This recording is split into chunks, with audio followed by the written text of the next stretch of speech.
تو پہلا کام دیکھیے اصلاح معاشرہ کا، پہلے اپنے آپ کو بدلو، اپنے آپ کو ٹھیک کرو، اپنے کردار کو، اور دونوں اعتبارات سے اپنی معاش اور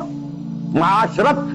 معاش آپ کی جو بھی کمائی ہے جس پر آپ کا گزارا ہے اس میں کوئی حرام کی آمیزش نہ ہو، معاشرت جو رہن سہن ہے، باقی ظاہر بات ہے چور کا ہاتھ تو آپ نہیں کاٹ سکتے، وہ تو جب تک قانون نہ بنے اور وہ نظام نہ بدلے،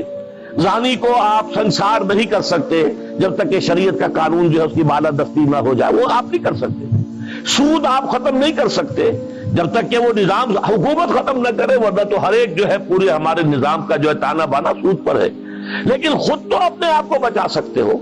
ڈائریکٹ انوالومنٹ تو نہ ہو سود میں، خود تو سود پر قرض نہ لو، خود تو اپنی بچت وہاں رکھ کر اس پر سود نہ کھاؤ، اور فکس ڈپازٹ رکھ کر جو ہے سود نہ کھاؤ، کم سے کم ان دونوں اعتبارات سے جب تک کہ ہم اپنے آپ کو، تقویٰ تو بہت اونچی چیز ہے، اور تقویٰ بھی وہ جتنا کہ اللہ کے تقویٰ کا حق ہے، تو بہت اونچی بات ہے، کم سے کم جو صریح حرام ہے اس سے تو بچے۔ تو پہلی منزل یہ